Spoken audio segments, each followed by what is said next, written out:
Pagkatapos nagsabuatan sila Masahiro at si Teruya na ipatunak si Fujiwara kay Masahiro, dahil sa nakuha nilang litrato ni Fujiwara. Sa isang panel, papunta na si Masahiro at Fujiwara sa motel.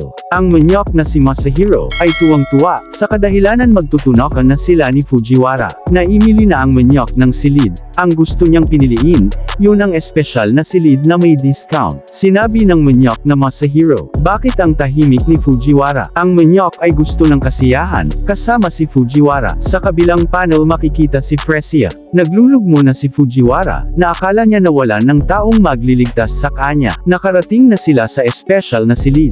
Bumungad ang madilim na pintuan ni Fumiya, pumasok na ang manyok sa kwarto. Akala ni Fujiwara na katapusan na niya. Habang nakatapak ang isang paa ng manyok na Masahiro biglang, nakuryente siya, ng kapangyarihan ni Fumiya, na nakuha niya ang reward pagtapos sa pagtuknak kay Masaki, ginamit niya ang paralyze. Nena si Fumiya, sa manyok na Masahiro. Sinabi ni Fujiwara, na kahit may masama ang bibig niya, ngunit hindi siya makikitaan na kagandahan pero, nagsalita si Fumiya, sinabi niyang huwag niyang hahawakan ang kahit kaninong babae. Natuwa si Fujiwara, sa kadahilanan na hindi siya iniwan ni Fumiya, at tinawag si Fumiya. Papasok din sana siya, sa silid ni Fumiya. Ang unang tapak niya sa loob ng silid. Tumunog ang screen, biglang na-announced na, si Fujiwara ang Stardust nagpalit sa subservient. Biglang tumakbo siya kay Fumiya, habang tuwa-tuwa dahil iniligtas siya sa manyok na Masahiro. Biglang nag-announce ulit ang screen, biglang nagpalat, Fujiwara may nagpalit papuntang dependent. Tuwang-tuwa si Fujiwara kay Fumiya,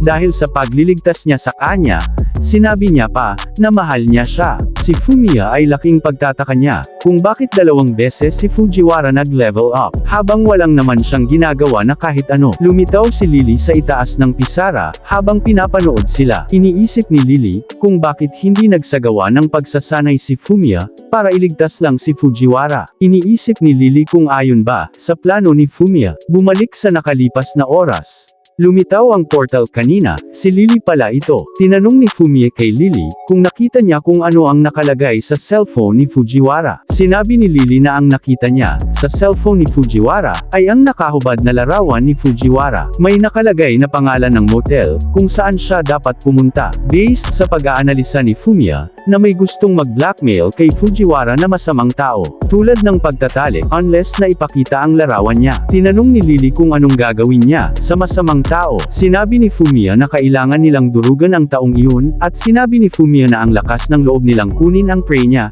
hindi daw iyon nakakasabik. Tumugon si Lily, dahil kaya niya siya nagustuhan dahil siya ang pinakamasamang tao. Sinabi ni Fumiya na kailangan nila maghanda sa mga gagawin nila tulad ng pagbuo ng silid papunta motel, at dagdag niya pa na may skill siyang paralyzed na makakatulong sa kanila. Sinang-ayunan ni Lily iyon, dahil sa mga ideya ni Fumiya. Sinabi niya ni Lily na ipaubaya niya sa servant niya. Isang panel makikita si Fresia, at ang mga lalaking knockout dahil kay Fresia. Sinang-ayunan ni Lily si Fumiya ang paralyzed ay napakalakas. Si Fumiya ay handa na papaalis gamit ang kanyang bisikleta. Sinabi niya na hindi niya makikilala ang target niya sa lakas ng skills niya. Tinanong ni Lily kung sakaling, kung sabay ba silang pababagsakin kasama si Fujiwara pag pumasok sa silid, papabagsakin ba nilang sabay. Sinabi ni Fumiya na hindi magiging problema iyon. Sinabi ni Fumiya, na katulad niyang tao, ay kailangan niyan iwanan. At nagpaalam na si Lily kay Fumiya. Biglang hinalikan ni Fujiwara si Fumiya. Makikita na si Fumiya ay napapahalik din. Nag-confess si Fujiwara kay Fumiya na mahal niya siya. Pinuri niya si Fumiya dahil napatumba niya ang manyok na si Masahiro. Nagulat si Fumiya na si Masahiro pala ang nagmamanyok kay Fujiwara. Sinabi ni Fumiya na sinuwerte lang siya. Habang sinabi niya na kailangan niya iwasan na sabihin ang mga kakayahan niya at iba pa kay Fujiwara. Biglang lumapit si Fujiwara kay Fumiya. Tinanong niya si Fumiya. Sinabi ni Fumiya na mayroon siyang babaeng natunak. Biglang dumistansya siya kay Fujiwara at pagmamalaki ni Fumiya na ang ibig niyang bang sabihin ng 3 babaeng kasama niyang natunak. Sinabi ni Fujiwara sa alat na babaeng iyon.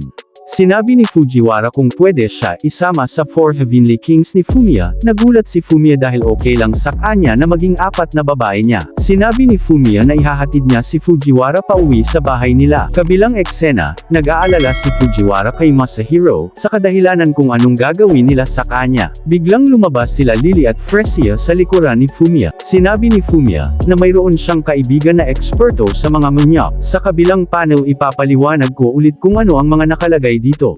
Ang una ang normal na tao, ito ang mga taong hindi pa nakakapasok sa silid ni Fumiya. Ang susunod na antas ay ang subservient. Ang subservient ay hindi sila makakalaban sa kanya sa loob ng silid, at pwede din sundin ang mga nais sa kanila. Ang dependent, ang tinutukoy nakadepend ito sa kanila na pwede bumalik sila sa subservient o slave nakadepend na lang ito. Ang huli ang slave, ay makukuha ang slave oras na umabanti siya sa dalawang proseso. Ang slave ay ito ay magiging pagmamay-ari ito ng bida at ito ay gagawin lahat para sa ikakabuti ng bida. Ang status ni Fujiwara ay nasa dependent na. Pinapakita dito ang mga nakuha kakayahang ni Fumiya. Periscope, forget person, prohibit, special facility corridor. Sa isang panel sa isang restaurant, isang lalaki na kinakausap si Ryuko, o ang aso ni Fumiya. Sinabi ng lalaki, kinausap siya kung pwede ba sila magsama, sa ngayon gabi. Tumugong si Ryuko at humingi ng kapatawaran, sa kadahilanan pagkatapos nila mag-dinner ay kailangan niya pumunta sa station. Itong lalaking nakausap niya ito ang fiancé ni Ryuko, ang pangalan niya ay Nakamura. Siya ay nagtratrabaho sa Elite Central Office. Sinasabi ni Ryuko na walang alam ang kasama niya, kung ano ang nararamdaman niya, at dagdag niya pa kung nasaan ang pagiging attractive at pagiging lalaki niya. Isang flashback, habang magkasama sila Fumiya at Ryuko sinabi ni Fumiya na kailangan umaasta siya, ng normal niyan pamumuhay, at inamin niya na gusto niya bumalik sa estado iyon, lalo na yon tinutoknak siya ng master niya. Dahil sa iniisip ni Ryuko siya ay pinawisan. Laking gulat niya, na nakita ni Ryuko ang master niya, sa malayong lugar at may kasama pa itong chicks. Nakilala kaagad ito ni Ryuko, na si Fujiwara sa isa sa mga kaibigan ni Kurosawa. Tinanong niya ang sarili niya kung girlfriend niya ba si Fumiya at ito ay nagseselos. Ang katawan ni Ryuko ay hindi na niya mapigilan, at ito ay nalibugan at gusto pumunta sa silid ni Fumiya. Sa isang panel, makikita sa loob ng kwarto ni Fumiya na pagod, sa kadahilanan na pinagsabay niya ang training niya sa dalawang babae. Tinanong niya kay Lily kung kamusta na si Kurosawa sa pagkatapos siya sa hindi niya pinapansin. Pinaliwanag ni Lily na hindi maganda kalagayan ni Kurosawa, at dagdag niya pa kung isang tao ay hindi mo pinansin ng matagal, ang pagmamahal ay pwede magkaroon ng puot. Sumagot si Fumiya na kailangan na niya pumunta ng umaga bukas ng umaga Kurosawa, at kaya't binabalak niya rin ipanggabi si Masaki. Pero subscribe nyo naman ako mga kapatid para tayo ay mabilis mag-upload ng mga video, at kung may katanungan kayo mag-komento lang kayo sa ibaba at ito ay sasagutin ko. At gusto ko sana humingi ng sorry dahil ngayon lang ako nagbabalik. Balik sa eksena, sinabi ni Fumiya na kadepende ito iniinom niyang Demon Realm drink para sa stamina niya sa pagtunak. Sa kabilang panel, tinatanong ni Fumiya, kung anong nangyari sa manyak na Masahiro. Tumugon si Lily, ang tinutukoy niya ba dito ayon bang long hair na lalaki. Sinabi niya na pinadala niya ito sa Demon Realm, kaagad ito kinabigla ni Fumiya. Sinabi ni Lily na wala siyang dapat ikabahala, dahil ibabalik naman siya sa mundong ito, ibabalik naman ito bukas ng gabi. Sinabi ni Lily na mayroon siya kakilala sa Demon Realm, na ang Baron Mohawk, na napakamagaling na lalaki, at dagdag niya pa na kailangan niya nag-ensayo si Masahiro dito. Biglang nakita ang silid ni Fumiya at seryosong ang kailangan nilang mag-focus sa training niya kay Masaki. Nagpalabas si Fumiya ng maliit na bowl ang ilaw. Si Fumiya at may gusto subukan na konting pagbabago upang sumaya siya.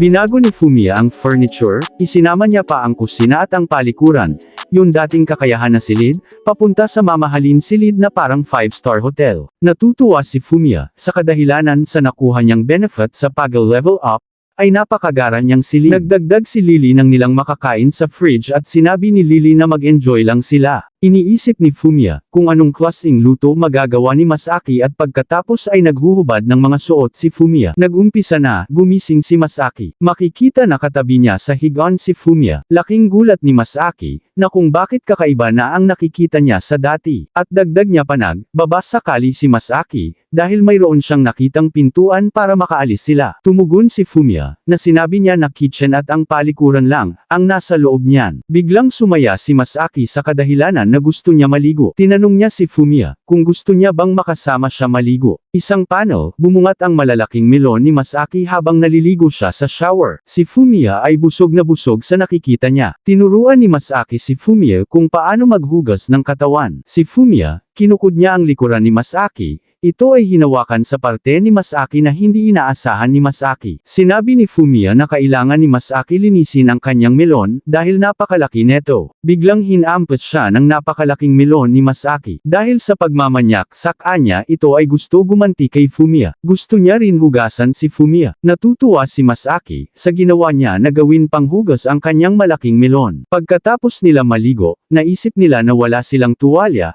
sila ay basang-basa. Sinabi ni Fumiya, na siya na bahala maghanap ng gagamitin nilang tuwalya, susubukan niya pumunta sa kusina upang makahanap. Nainis si Fumiya, sa kadahilanan na bakit hindi sinama ni Lily ang mga tuwalya sa loob ng silid. Biglang narinig ni Fumiya si Masaki na sumigaw, pumunta siya kaagad kay Masaki. Bumungad ang mga malalaking bundok ni Masaki. Dahil nagulat si Masaki nakakita siya ng apron. Kaagad nagpasalamat si Fumiya kay Lily na maglagay ng apron sa loob ng silid. Si Masaki ay nahihiya sa kadahilanan sa ginagawa ni Fumiya. Si Masaki ay nakakita sa loob ng fridge ng rice cold at itlog upang lutuin. Pinagluto ni Masaki si Fumiya ng masarap na omu rice. Habang sila ay nagkakasiyahan kumain. Pagtapos nila nagsagawa ng ikatlong round si Masaki ay nakatulog. Dumating si Lily sa likuran ni Fumiya. Sinabi ni Lily, na parang silang lovebirds, tinanong ni Lily kung sigurado ba siya sa gagawin niya. Sinabi ni Fumiya na kaplan daw na iyon. Habang may makikitang gamot si Fumiya sa palad niya. Sinabi ni Fumiya ayan daw ay fertility drugs. At dagdag niya pa, nagbibiro lang siya, vitamins lang. Sinabi ni Fumiya na gagawin niya iyon sa huling niyang alas. Sa huling eksena makikita si Fumiya na nakakitingin kay Masaki. Anong sa tingin niyo mangyayari sa susunod na kabanata? Okay lang bang pakikomento sa ibaba ng video?